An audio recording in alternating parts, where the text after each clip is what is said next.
اچھی بات پھیلانا صدقہ جاریہ ہے، اس خیر کو آگے بڑھائیں، بیان شیئر کریں اور ہمارے ساتھ جڑے رہنے کے لیے چینل سبسکرائب کریں۔ جزاک اللہ۔ ڈھیروں سونا دے دے کوئی شخص اپنی بیوی کو مہر کے اندر، طلاق دیتے وقت اس میں سے کچھ نہیں لے سکتا، آپ کون ہوتے ہیں ہمارے حق کے اوپر پابندی لگانے والے؟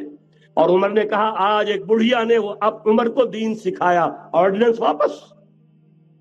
حضرت سعد بن ابی وقاص رضی اللہ تعالی عنہ جو فاتح ایران تھے، وہ گورنر ایسے ہی نہیں بن گئے تھے ریوڑیاں بٹی ہو اور گورنری مل گئی ہو، وہ تو خود فاتح تھے ایران کے، اس لیے گورنر تھے۔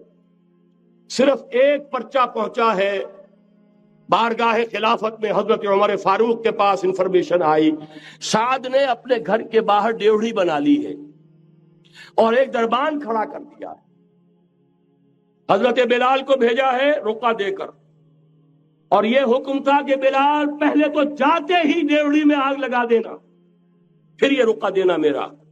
اور رقعے میں لکھا ہوا تھا اے سعد، لوگوں کو ان کی ماں نے آزاد جانا تھا، تم نے انہیں اپنا غلام کب سے بنا لیا ہے؟ یہ دربان کھڑے کر دیا اپنے آگے۔ وہ حریت، وہ مساوات کہ جا رہا ہو خلیفہ وقت اور چارج لینے جا رہا ہے بیت المقدس کا، کوئی ذاتی علاج کے لیے نہیں جا رہا، سیر و سیاحت کے لیے نہیں جا رہا، چارج لینے کے لیے بالکل سرکاری وزٹ ہے، آفیشل وزٹ ہے، اسٹیٹ وزٹ ہے۔ اور حال کیا ہے؟ 700 میل کا فاصلہ طے کرنا اور ایک اونٹنی، کوئی انٹوریج نہیں، کوئی خدم و حشم نہیں، کوئی جمبو جٹ بھرے ہوئے نہیں، کچھ نہیں، ایک اونٹنی ایک خادم۔ اس ایک اونٹنی پر چونکہ راستے کا راشن بھی ہے لہذا 2 آدمی نہیں بیٹھ سکتے، ایک بیٹھ سکتا ہے۔ ایک منزل خلیفہ وقت بیٹھا ہوا ہے اوپر اور خادم نکیل پکڑ کر چل رہا ہے، اگلی منزل خادم اوپر بیٹھا ہے اور خلیفہ وقت عمر بن الخطاب رضی اللہ تعالی عنہ اور وہ آگے آگے نکیل پکڑ کر چل رہے۔ یہ نظام چاہیے آج نوع انسانی کو۔ اس کے انتظار میں، اس کی تلاش میں نوع انسانی نے کتنے تجربے کر لیے، کیسی چھلانگیں لگائیں، ملوکیت ختم کی، آسمان سے گرا کھجور میں اٹکا، جمہوریت آئی نام نہاد، لیکن وہ سرمایہ دارانہ نظام بن کر آگے سے بڑھ کر لعنت بن گئی۔ پہلے جاگیردار مسلط تھا، اب سرمایہ دار اور کارخانے دار مسلط ہو گیا۔ اس سے نکلنے کے لیے دور لگایا، کمیونزم کی طرف گئے، چھلانگ لگائی، اب ایک پارٹی ڈکٹیٹر بن کر بیٹھ گئی۔ انسان رست از یک بنتا استاد در بندے دیگر، ایک چیز سے غلامی سے نجات پاتا ہے، دوسری میں پھنس جاتا ہے۔ اور کیوں؟ کہ وہ نظام عدل اجتماعی جو محمد عربی کو دے کر بھیجا گیا تھا، اس کے کسٹوڈین سوئے ہوئے ہیں، اس کے کسٹوڈین کو اندازہ ہی نہیں۔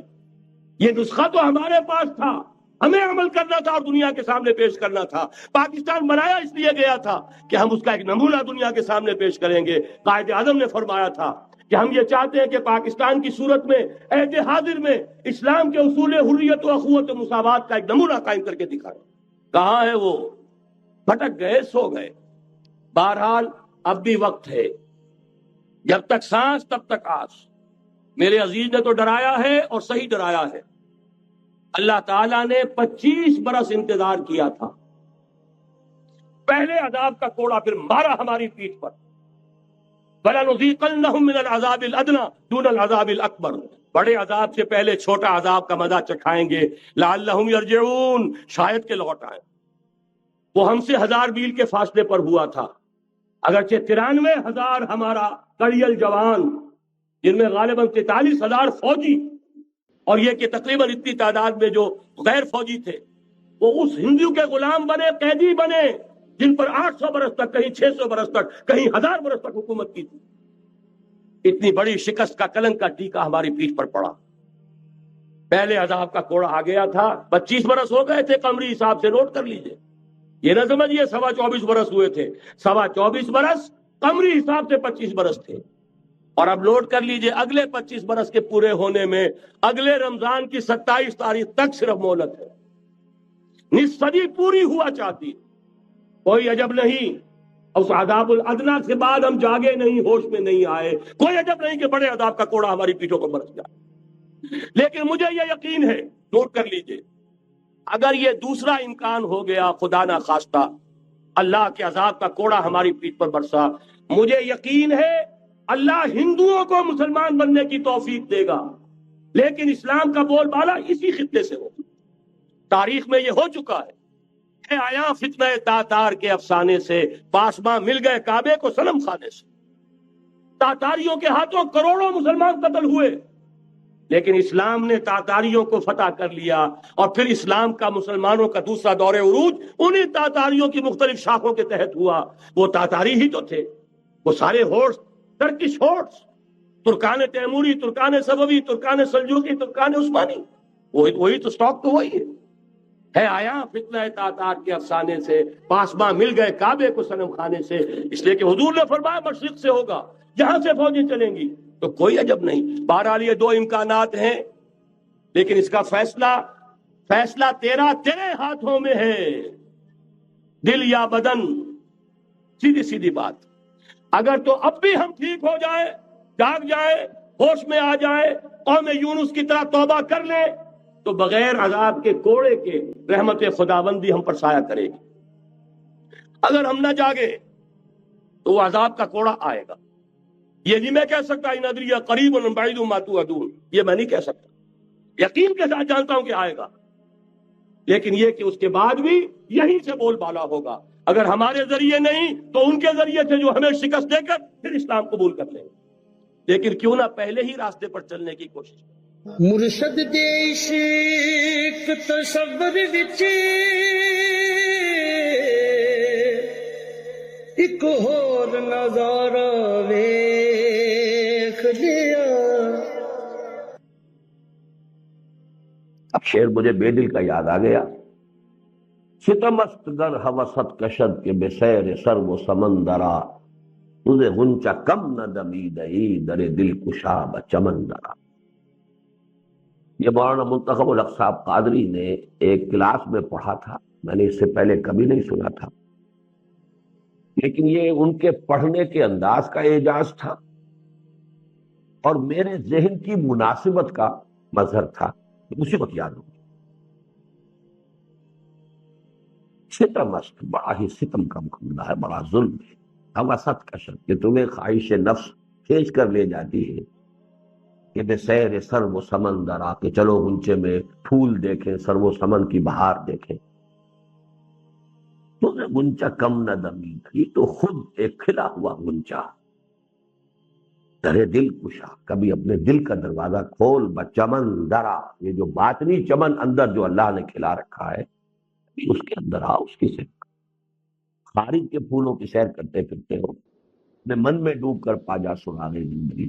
بہرحال یہ لفظ آ گیا تھا کہ ہر پودا اللہ کا لگایا ہوا، اور وہ چاہتا ہے کہ یہ پھلے پھولے، کھلے کھلے، اس کی شخصیت پروان چڑھے، اس کے اندر تمام محاسن، یہ تمام امکانات جو اس میں ودیعت کیے گئے پوٹینشلی بروئے کار آئے۔ تیسری بات یہاں پر وہ آیت نوٹ کر لیجیے، علیکم انفسکم لا یضرکم من ضل اذا اہتدیتم، سورہ مائدہ ہی کی آیت۔ ہر انسان پر اصل ذمہ داری اس کی اپنی ہے، دوسروں کے لیے وہ دعوت، تلقین، نصیحت جو بھی کر سکے کرے، وہ اس کے درجے میں ہے، فرائض کی فہرست، ذمہ داری۔ کوئی نہیں سنتا، کوئی نہیں مانتا، جائے جہنم میں مجھے کیا، میری کوتاہی ہوگی تو میں آ جاؤں۔ مجھے اس پہلو سے کام کرنا ہے کہ اپنا فرض ادا، ورنہ یہ کہ لا تسأل عن اصحاب الجحیم، آپ سے تو مواخذہ نہیں ہوگا کہ یہ جہنمی کیوں جہنم میں چلے گئے آپ کے ہوتے ہوئے۔ علیکم انفسکم لا یضرکم من ضل، لیکن چونکہ اس کا پھر وہ غلط مفہوم لیا گیا اور دور صحابہ ہی میں لیا جانے لگا، لوگوں نے دلیل بنایا اسے کہ کیا ضرورت ہے دعوت کی، نصیحت کی، لم تعظون قوما اللہ مہلکہم او معذبہم عذابا شدیدا، یا یہ ہے کہ اپنے اس فرائض سے جی چرانے کے لیے منافقین، ضعفاء، ہر طرح کے لوگ تو تھے نا۔ حضرت ابوبکر نے پھر خطبہ دیا کہ اس کا تم بالکل غلط لے رہے ہو، یہ مراد نہیں ہے کہ دعوت اور تلقین اور تبلیغ اور امر بالمعروف نہیں، منکر سے تم بری ہو گئے، علیکم انفسکم، لیکن ہے حقیقت یہ ہر شخص کے لیے۔ رب انی لا املک الا نفسی و اخی، اور وہ بھی اخی کا بھی اس لیے کہ وہ خود تیار ہے، ورنہ یہ کہ کسی اخی کے اوپر بھی کسی انسان کو اختیار ہے۔ انک لا تہدی من احببت ولکن اللہ یہدی من یشاء۔ تو پہلی بات تو یہ ہے فلسفے کی۔ اب ہم نے جو اب تک پڑھا ہے وہ سارا کا سارا دوبارہ یہاں پر درج ہو جائے گا۔ اس انسانی شخصیت کے ارتقاء کا اگر مسئلہ ہے، اس انسانی شخصیت کی تعبیر، اس سیرت کو بڑھانا، اس کے اندر کی پوٹینشیلٹیز کو بروئے کار لانا کیسے ہوگا؟ اس کے لیے پہلی بات یہ کہ یہ سمجھ لیا جائے کہ یہ دو اجزاء ترکیبی پر مشتمل ہے جو باہم متضاد ہی نہیں، مخالف۔ متضاد تو کسی شے کا ایک دوسرے کے متضاد ہونا ایکٹیولی ضروری نہیں ہے کہ وہ ایک دوسرے کو کنفرنٹ بھی کرے۔ تو مخالفہ یہ ہے در حقیقت یہ رسا کشی ہے ان کے بعد، کھینچتان ہے ان کے۔ ایمان مجھے کھینچے ہے تو روکے ہیں مجھے کفر۔ انسانی شخصیت کے اندر دو متحارب متخالف عنصر ہیں، جہاں جیسا کہ آپ نے پڑھا ہوگا عظمت صوم میں، جہاں مثلا مولانا مودودی کا جو فکر ہے اس نے ٹھوکر کھائی، یہ جدید فکر ہے۔ لہذا اصل میں کرنے کا کام کیا ہے جب یہ انالیسس ہے؟ تو ایک کی تقویت اور تغذیہ، اس کے روحانی عنصر کی تقویت کا سامان کیجئے، اس کو غذا پہنچائیے، تغذیہ غذا سے باب تفصیل۔ دوسرے کی تربیت اور تزکیہ، یہ دو ایسپیکٹس ہو جائیں گے اس عمل کے، اس جدوجہد کے۔ اس میں بڑے پیارے الفاظ نوٹ کر لیجئے جو رمضان مبارک کے ضمن میں آئے ہیں حدیث میں، کہ رمضان کے دنوں میں کوئی اللہ کی طرف سے منادی جو ہے ندا کرتا ہے، یا باغی الخیر اقبل و یا باغی الشر ادبر، اے خیر کے طالب آگے بڑھ، آگے بڑھ، کوشش کر، یہ نیکیوں کا موسم بہار ہے، اور اے شر کے طالب پیچھے ہٹ، لوٹ۔ تو در حقیقت ہمارے اندر ایک خیر کا ایلیمنٹ ہے، اسے بڑھائی، تقویت دی، اس کے تغذیہ اور تقویت کا اہتمام کیجیے، یہ ایک ایسپیکٹ ہو گیا۔ دوسرا ایسپیکٹ جو شر کی طرف کھینچنے والا ہے، ان النفس لامارۃ بالسوء، اس کو دبائیے، اسے کنٹین کیجیے، کرٹیل کیجیے، اس کی تہذیب کیجیے، اس کا تزکیہ کیجیے۔ اس تہذیب اور تزکیے کا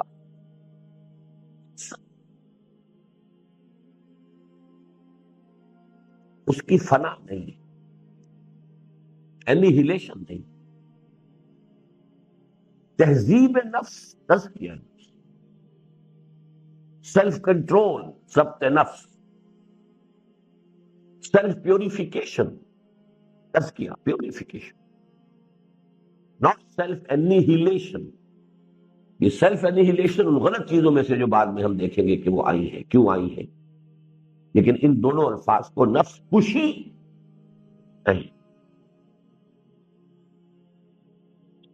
جیسے خود کشی اپنے آپ کو ویسے ہی ہلاک کر لینا، نفس کشی اپنے نفس کو مار دینا، یہ نہیں ہے۔ بلکہ شاہ ولی اللہ دہلوی رحمۃ اللہ علیہ نے تو انسانوں کی جو قسمیں کی ہیں کہ انسان میں یہ دو قوتیں ہیں، ملکوتی اور نمبر 2 بہیمی، ہے وہی تو سب سے ٹاپ پر وہی لوگ ہیں کہ جن کی ملکوتیت بھی بہت قوی ہے، بہیمیت بھی بہت قوی ہے۔ بہیمیت جو ہے وہ کمزور ہے تو کام کیا کرے گا دنیا میں؟ کچھ بھی نہیں کرے گا، کیا کام کرے گا؟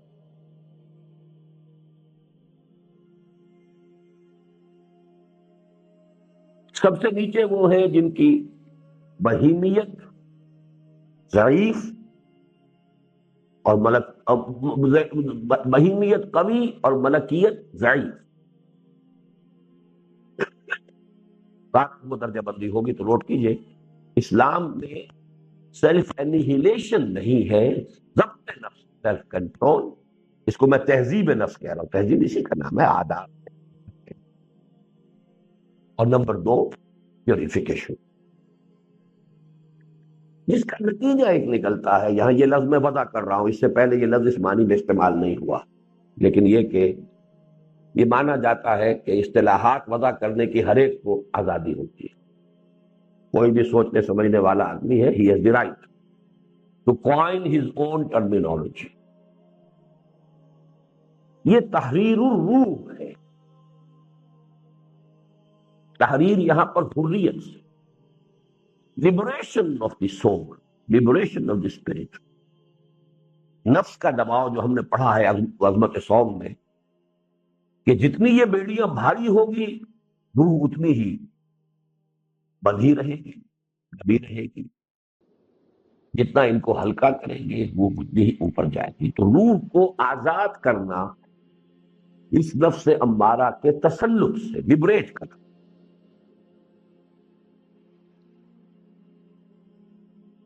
اب آئیے تیسرے نمبر پر، جب ہم نے دو عنوانات معین کر دیے، پہلی بات یہ ہم نے لکھی کہ اصل مخاطب فرد ہے،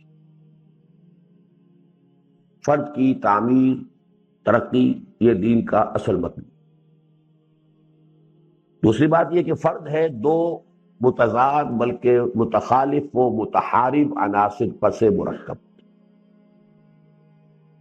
تیسری بات یہ کہ اب لازمی تقاضا کیا ہے کہ جو خیر کی قوت ہے، جو روح ہے، اس کی تقویت اور تغذیے کا بندوبست ہو، اور جو شر کی طاقت ہے، جو نفس امارہ ہے، جو حیوانی نفس ہے، بہیمیت ہے، اس کی تہذیب اور تزکیے کا سامان بھی. Two pronged attack. اب آئیے روح کی تقویت کا کیا ذریعہ ہے. ایک لفظ میں اسے کہیے تو وہ ہے ذکر الہی.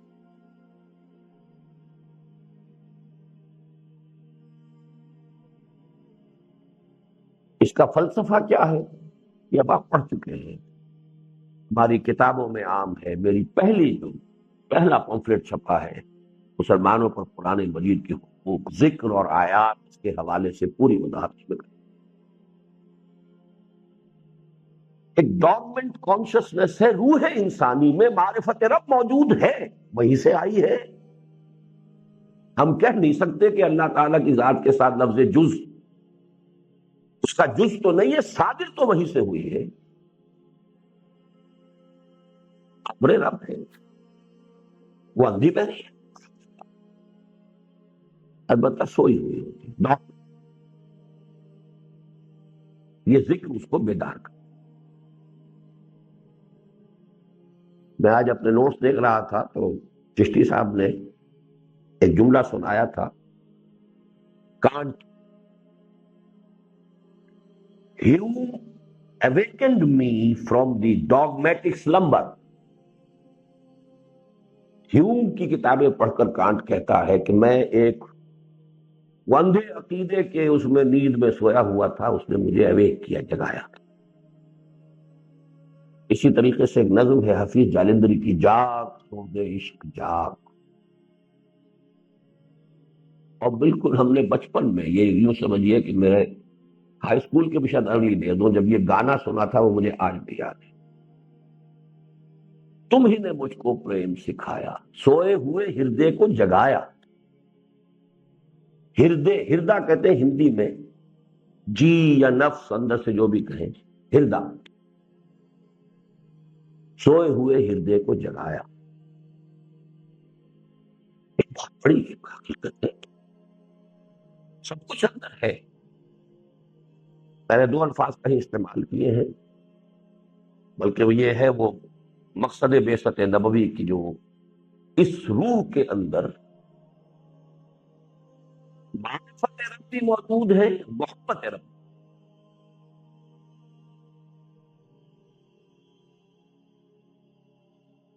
اس کو مثال یہی دی گئی ہے جو ہمارے صوفیاء نے دی ہے کہ اس کا تعلق ذات باری تعالیٰ کے ساتھ وہی ہے جو سورج کی کرن کا ہے سورج کے ساتھ.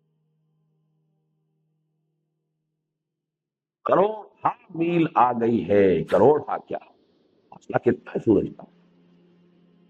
جی 9 کروڑ، لیکن اس سے منقطع نہیں، سلسلہ تو قائم. لہٰذا اصل میں ذکر کا اصل فائدہ ہے کہ ڈورمنٹ کانشسنس کو ایکٹیویٹ، اسی کو اب ہم نے پڑھا ہے اس سورہ نور کے 5ویں رکوع کے درس میں، نور فطرت، نور وحی، نور علی نور۔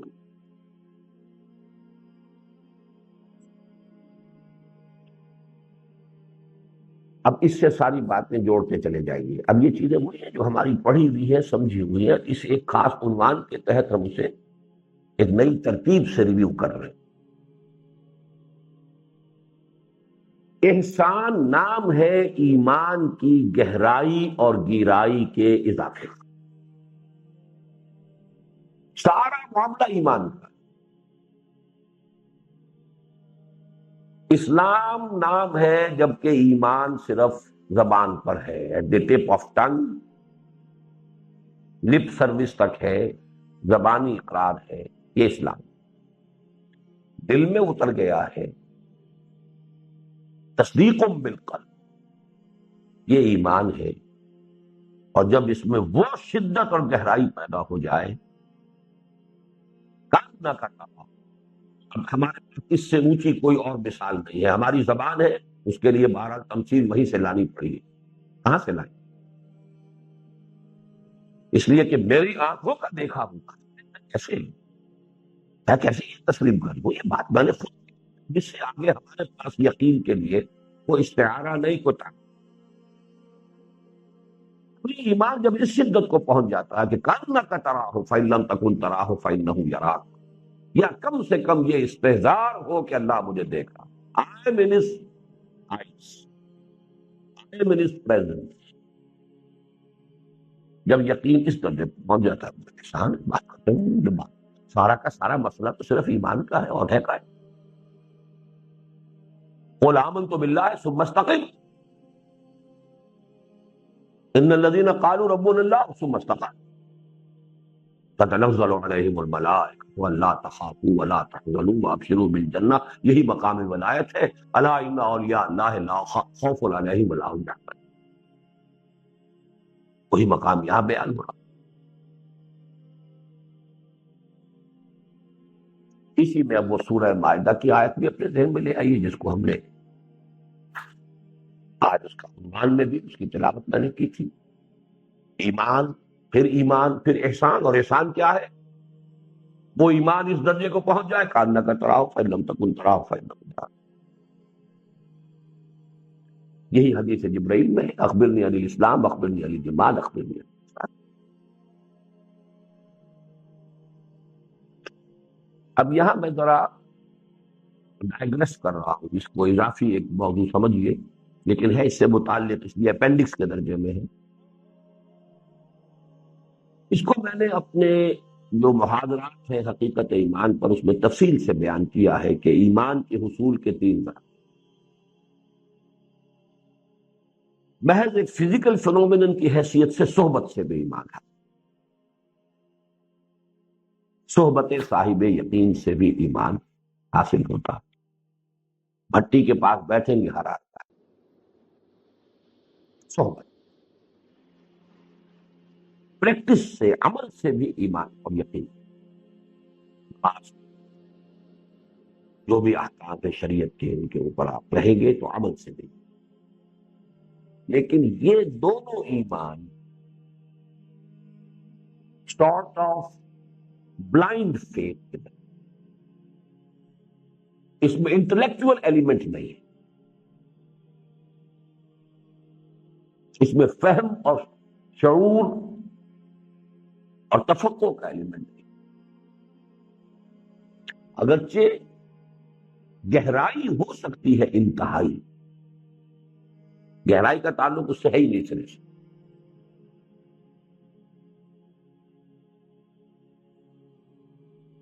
گہرائی تو ہوگی، لیکن گیرائی کو اگر ہم وسعت کی معنی میں لیں، ایکسٹینٹ، وسعت فکر و نظر، وہ اس میں نہیں۔ میں گہرائی کو ادھر لے رہا ہوں شدت کے لیے، شدت یقین، اور گیرائی جو وسعت فکر و نظر کے ساتھ، وہ اس میں نہیں۔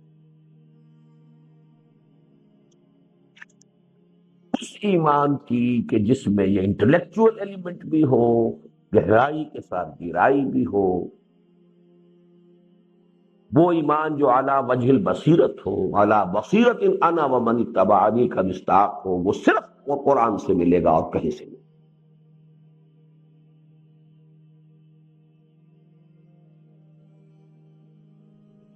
اس ضمن میں تھوڑا سا اور ابھی ضمیمہ ہے۔ ایمان کی ایک افضلیت ہے، ایک عجبیت ہے حدیث کے نیچے۔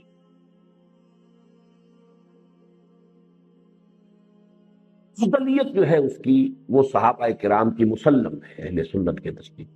افضل ایمان، ادنا سے ادنا صحابی کا ایمان بھی افضل ہے بڑے سے بڑے ولی اور بڑے سے بڑے انٹلیکچوئل کے ایمان سے، غیر صحابی۔